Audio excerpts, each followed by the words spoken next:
नमस्कार, राम राम साहब। स्वागत है आपका एंटीबायोटिक राजस्थान जीके वाली सीरीज में। और इस सीरीज में हम बात कर रहे हैं बीकानेर के राठौड़ वंश।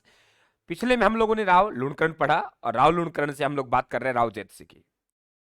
राव जैतसी के पिता राव लूणकरण पढ़ाया था आप लोगों कि 1526 में डोसी के युद्ध में वीर गति को प्राप्त हो जाते हैं। राव जैतसी राजा बना।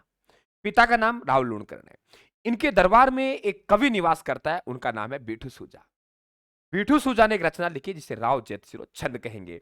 और ये राव जैतसी के जो पिता हैं राव लूणकरण, इसी पुस्तक में इसी विद्वान ने क्या कहा है, कलयुग का करण। राजपूताना का करण राय सिंह कहलाएगा, तो कलयुग का जो करण कहा गया है ये बीटू सूजा ने इस ग्रंथ में कहा है, राव जैतसी छंद में कहा है। दूसरा बात, इंपोर्टेंट जानकारी यह है राव जैतसी में कि बाबर पुत्र कामरान का आक्रमण और एक मारवाड़ के मालदेव के आक्रमण, दो आक्रमण इनके समय हुए। दोनों आक्रमण हमारी अंगुलियों पर होने चाहिए कि एक तो बाबर पुत्र कामरान। मित्रों, बाबर पुत्र कामरान यानी बाबर का पुत्र है कामरान, जो लाहौर का उधर राज्य करता है। ये चाहता है कि क्यों ना हम लोग हमारी सीमा को बढ़ाएं और भटनेर पे और कहां आक्रमण करें, बीकानेर पे आक्रमण करें। कुछ लोग कहते हैं कि जैन पंडित भावदेव सूरी द्वारा भटनेर दुर्ग की क्या की गई, प्रशंसा की गई। तो साहब भटनेर पे चढ़ाई कर दी 1534 में। और मित्रों, जैसे ही भटनेर पे चढ़ाई की 1534 में, तो वहां के किलेदार कौन थे, खेतसी। खेतसी पराजित हुआ। अब तो कितना गजब का सवाल बन गया, आपसे पूछेगा कि भटनेर अटैक के समय वहां के किलेदार कौन थे, उनका नाम था खेतसी। कौन थे, खेतसी किलेदार थे। क्लियर। तो बाबर पुत्र कामरान के आक्रमण के समय भटनेर के खेत खाली हो गए। अरे बाबर पुत्र कामरान के समय भटनेर के खेत खाली हो गई, ऐसे ही सवाल बनते हैं। तो खेत से पराजित हुआ।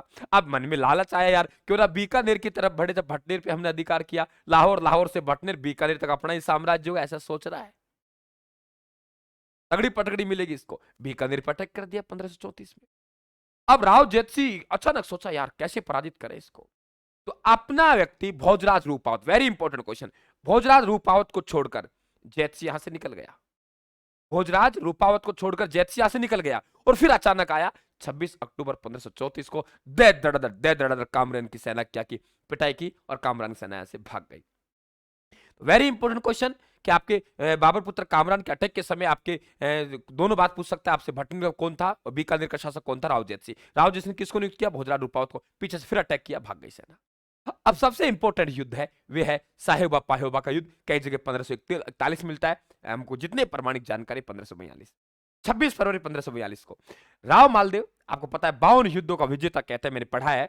चारों तरफ धूम मचा रहा के साहब। चैनल को सब्सक्राइब कर लेना, घंटे के निशान दबा देना, पीडीएफ प्राप्त करने के लिए हमारे टेलीग्राम को ज्वाइन कर लेना, लगातार सीरीज में बना रहना है।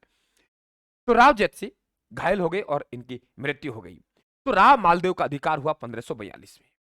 यहां व्यवस्थापक जिसको नियुक्त किया वे कूपा व पंचायन करम सिंगोत को नियुक्त किया। किसको नियुक्त किया, मालदेव ने इनको नियुक्त किया। आप संभालिए, चले गया।